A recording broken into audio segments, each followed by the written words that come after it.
د اندلس فاتح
سوډوګو سپیانو ته اچوم. هنري ځواب ورکړ بالکل زما واده ده، زه به د هغه خبیث سر راوړم. ښکلې او حسینه فلورا د یوه هیواد بادشاه ونه منلو او په خپل زړه یې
رسېدل غش ویشتونکي غازیان چې په ونو او غونډیو کې پټ ناست وو او له هرې خوا پر دښمن باندې د غشو باران پیل کړ. اندلسي پیاده او سپاره دواړه یې راګیر کړل او په ډیره چالاکۍ یې غش پرې ورول. هیڅ غشي خوشي نه تللو، بله دا چې فاصله کمه وه نو غشي پوره خوراک کولو. د طارق د فشار راتللو هدف او مقصد هم دا و چې دښمن د غش ویشتونکو په جال کې راګیر کړي او دا جنگي چل کامیاب او بریالی شو. طارق بن زیاد حکم وکړ د دښمن اسونه مه په نښه کوئ، زموږ اسونو ته اړتیا لرو، خو د دښمن یو سپور هم باید ژوندی ولاړ نه شي. دا حکم په ډیر لوړ اواز سره اعلان شو. جنرال ټیمو ډومیر د خپل پیاده او سپرو پوځیان زورونکي پایله لیدله. د هغه سره نور زیات پوځ هم و. د غازیانو دوه برخې شي او چپ هم لا همهغسې چمتو او تیار ولاړ وو. ټیمو ډومیر په یو ځل په دواړو برخو باندې د حملې او برید حکم وکړ. د طارق بن زیاد د پخواني لارښوونې سره سم شي او چپ لښکر نور هم پسې خپور او په پراخه شو تر څو د دښمن پوځ خپور او یو له بل څخه لیرې شي. بربري غازیان ډیر تورزن، میړني او جګړهمار خلک وو. وژل، مړه کېدل د هغوی د ژوندانه لوبه وه. اسلام په هغوی کې نوي احساسات او ولولې را پیدا کړې او یو لوړ مقصد او هدف یې هم ورته په ګوته کړ. اوس نو هغوی په یو نوي شکل او سرعت سره جنګېدل. مخکې بربریان د خپلو قومونو او قبیلو په نامه سره جنګېدل. عیسایي تاریخونو هم لیکلي دي چې په اندلسي پوځ کې هغه ولوله نه وه کومه چې په مسلمانانو کې وه. د اندلس پوځیان د حکومت مامورین وه چې د تنخوا لپاره جنګېدل او د همدې تنخوا لپاره ژوندي پاتې کېدل هم غوښتل. مشر پادري او مذهبي مشر هم د بادشاهي کورنۍ د غړو په شان په عیش او عشرت، مزو او چرچو کې ژوند کاوه. په اندلس کې یهودان هم اوسېدل، خو عیسویانو هغوی خپل غلامان او د لاس لاندې خلک بلل. د یهودي پیغلو حیا او عزت خوندین وو. کله چې به په یهودانو کې کومه ښکلې او حسینه پیغله ولیدل شوه د عیسایي پادریانو په اشاره به هغه کلیسا ته وقف کېدله. هغوی به دا پلمه کوله چې د دې څخه راهبه یعنې نن جوړوو. حال دا چې پادریانو به د هغې څخه خپله وینځه جوړوله. د پورته او لوړو طبقو خویونو او اخلاقو په پوځ هم اغېزه کړې وه. کب نیونکو او کشتیوانانو مغیث الرومي ته ویلي وه چې د دې هېواد پوځیان چې کله حسینه او ځوانه نجلۍ وګوري نو په زور یې له ځانه سره روانه کړي. مسلمان غازیانو په خپل همت او عزم سره د اندلسي پوځ د دوه اړخیزه حمله راتم او منع کړه. هغوی په شمیر کې کم وو، خو ولولې او احساسات ډیر لوړ او قوي وه. جنرال ټیمو ډومیر فکر کاوه چې په خپل لوی لښکر به دا لږ شمېر مسلمانان ختم او له منځه یوسي. په همدې حالت کې به هغه باندې د شا له لوري قیامت راغی، ځکه چې د دې لپاره طارق بن زیاد مخکې له مخکې څه پلان جوړ کړی و. طارق خپل سپاره غازیان د غونډیو شاته په ونو او بوټ پټ ودرول. هغه دښمن داسې د ځان پسې راویست چې د سپرو حملې ته یې برابر کړ. هغه خپلو ځینو پیاده او سپرو ګروپونو ته حکم وکړ چې د غونډیو تر شا راتاو شي او د شا له خوا څخه په اندلسي پوځ باندې قیامت جوړ کړي. د جنرال ټیمو ډومیر لپاره دا برید او حمله ناڅاپي او له پلان سره سمه نه وه. هغه فکر کاوه چې د لښکر شا خوندي ده، نو ځکه د هغې د ساتلو لپاره هیڅ هم نه و کړي. غازیانو چې د شا له لوري برید وکړ د هغې مشري خپله طارق بن زیاد کوله. د طارق دوه وتلي او تکړه سالاران مغیث الرومي او ابو زرعه بالک بن طریف مخامخ د ټیمو ډومیر سره په جګړه اخته وو او د طارق د حملې لپاره سترګې په لار وو. طارق بن زیاد د 300 سپرو او 2000 پیاده غازیانو سره د شا له لوري په اندلسي پوځ باندې لکه د وږو زمریانو په شان را پرېوتل. مخکې له دې چې جنرال ډومیر ته څرګنده شي چې د هغه په لښکر باندې د شا لخوا څه قیامت او توپان راغلی دی، د هغه نږدې 2000 پوځیان په ځمکه را پرېوتل. کوم چې زخمیان وو هغوی داسې چیغې او نارې پیل کړې چې په ټول پوځ کې یې ویره او ډار پیدا کړ. د دې ناڅاپي برید په پایله کې په اندلسي پوځ کې ګډوډي او بېنظمي را پیدا شوه. د مخکې پلان سره سم مغیث الرومي او مالک بن طریف د خپلو ټولو غازیانو سره مخامخ په اندلسي پوځ باندې سخت برید وکړ. د اندلسي اسونو د خپل پوځ لپاره ستونزې را پیدا کړې، ځکه چې هغوی زیات سرسري زخمیان شوي وو او هرې خواته یې بې کنټروله ګرځېدل. سپاره خو په غوښو ویشتل کېدل، نو اسونه همداسې بې سپرو هرې خواته ځغستل او رازغستل او خپل پوځیان تر پښو لاندې کول. غشي ویشتونکي غازیان به د یوې ونې څخه بلې ونې ته ختل او غشي به یې ویشتل. هغوی په اندلسي پوځیانو باندې سم قیامت جوړ کړی و. جنرال ټیمو ډومیر په دې ګډوډي او بېنظمۍ کې د خپل پاتې لښکر سره په شا تللو، ځکه د هغه لښکر نور د نظم او ترتیب څخه وتلی و. د هغه خبرې او حکمونه چا نه اورېدل. د هغه پوځیان یو په خپل سر تېښته کوله. نیمایي پوځ یې ختم شوی و. کوم به چې زخمي شو هغه به د خپلو ملګرو تر پښو لاندې شول. جولین یو دم اواز وکړ: مغیث څو شازلمیان غوره کړه چې جنرال ډومیر ژوندی ونیسي. مغیز ځواب ورکړ زه د جګړې حالات ګورم. په دې وخت کې هغه ته ځان رسول امکان نه لري. وپاس وویل 15 بربریان ماته راکړه. مغیس الرومي وویل زه د خپلو ساتونکو څخه 15 غازیان درکوم. د ویټزا ورور وپاس د ځان سره 4 بربري سپاره غازیان ملګري کړل او د جنرال ټیوډومیر پسې په منډه شوه. جنرال ته خپل مرستیال وویل او ټیوډومیر ته دښمن ته په خپل لاس ځان تسلیموې چې ودې وژنې؟ ستا سره نور څه پاتې دي؟ پښې سپکې کړه. جنرال خپل مرستیال ته ویل ته ما ته اوس د دې څه لاره کوې چې له میدانه څخه تېښته وکړم؟ مرستیال یې ورته ویل بیرغ راټول کړه، نیم پوځ تباه شوی او ټول تښتي، نور څه کوې؟ جنرال ټیوډومیر دا ټول حالات ولیدل. هغه د غازیانو قهر او غضب هم لیدلو. هغوی د خپل ځان څخه په 2 چنده لښکر باندې ویره او ډار کېنولی او بیا د هغوی ختمول پیل کړي وو. په خپله په جنرال ټیوډومیر باندې هم ویره او ډار راغی. د هغه لپاره د خلاصون یوازینۍ لار دا وه چې تېښته وکړي. هغه دا سپکاوی هم ومنلو او خپل بیرغ نیونکي ته یې حکم وکړ چې بیرغ راټول او کښته یې کړه، ځکه چې لوړ او پورته بیرغ د هغه ځای څرګندولو. کله چې د جنرال بیرغ کښته شو نو ټول پوځ همت او حوصله له لاسه ورکړه.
پیغلې اسرار راډیټ په خپل غیږ کې کېنولې وه او نورې د باغیانو میرمنې او لورګانې په لوس او لغړ شکل سره نڅېدلې. شراب د اوبو په شان استعمالېدل. په همدې حالت کې راډیټ ته خبر ورکړل شو چې د تلیتې څخه د جنرال ټیوډومیر استازی راغلی او ستا سره سمدستي لیدل غواړي. د راډیټ بیچاره استازي دربار ته راوغوښتل شو او مخامخ بادشاه ته ودرېده. هغه لیکل شوی پیغام بادشاه ته ورکړ. راډیټ خپل پیغام خپل یوه سلاکار ته ورکړ چې ده ته یې ولولي. هغه لاسونه وپړکول نو په دربار کې پوره چوپتیا خپره شوه لکه چې هیڅوک هم نه وي. پیغام داسې و: د اندلس امپراتور ته سلام او اداب. د امپراتور غلام د خپل هیواد او بادشاه د حیثیت او ساتنې لپاره هر ډول جګړې کړې دي او بې غیرتي یې نه ده قبوله کړې. هر چیرې چې باغیانو سرونه راپورته کړي هلته د امپراتور غلام د مرګ پرشت له ځانه جوړه کړې او هلته ورپسې ورغلی او باغیان یې په سزا رسولي دي. څوک خو دې ووایي چې جنرال په کوم میدان کې ماتې خوړلې ده. خو دا د پیرانیانو او دیوانو لښکر و چې زما نیمایي پوځ یې ختم کړ او پاتې لښکر میدان خوشي او تیښته یې وکړه. راډیټ استرا له غیر څخه لرې وغورځوله او سلاکار ته وویل: آیا ته پیغام سم لولې؟ نیمایي پوځ ختم شو او پاتې برخه تیښته وکړه. څه وایي؟ پیرانان او دیوان زر تر زره ټول پیغام ولوله. سلاکار پاتې پیغام بیا پیل کړ. هغوی په 4 کښتیو کې راغلل. له هغې څخه راکښته شول او بیا خپلو کښتیو ته اور واچولو. ما ته سمدستي احوال راورسېده. ما خپل ټول پوځ له ځان سره ملګری کړ. د هغوی شمېر زما له پوځ څخه نیمایي و. ما ټول ختمول غوښتل خو هغوی په داسې ډول وجنګېدل چې زما په لښکر ویره او ډار سپور شو. د ونو او ډبرو څخه غشي راتلل او هیڅ غشي هسې نه تللو. لومړی د هغوی هیڅ سپور نه لیدل کېده خو زما تر شا له ناڅرګند ځای څخه سپاره راووتل. هغې سپرو زموږ په پوځ باندې د شا له لورې داسې برید وکړ چې زموږ یې ځان سمبالولو ته هم نه پرېښودو. څرګنده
هیله چې د ناول په اورېدو راسره خسته نه شئ. د شمالي افریقا او مصر په دارالامارت کریوان کې مصعب بن نصیر د مصر او افریقا والی د طارق بن زیاد پیغام لوستلو او خپلو ملګرو ته یې اورولو. الحمدلله موږ د خپل شمېر څخه په 2 چنده دښمن باندې خپله لومړۍ فتحه ترلاسه کړه. زموږ 300 سپرو په وړاندې د دښمن 1000 سپاره ولاړ وو. د اندلس د هر پوځي په سر د اوسپنې خولۍ وه.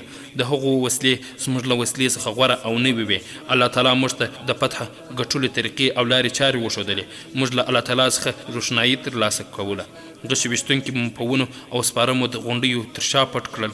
دښمن مو د په شاتګ په پلمه په ځان پسې تر هغه ځای پورې راوست چیرې مو چې غشي ویشتونکي کېنولي وه. چې کله په هغوی اوس د غشو باران پیل شو او هغوی دې لوري ته پام وګرځولو نو د شا له لوري مو پر د سپرو او پیاده غازیانو پولو څخه سخته حمله وکړه. په دې توګه 7,000 غازیان 15,000 کفارو باندې غالب او برلاسي شول.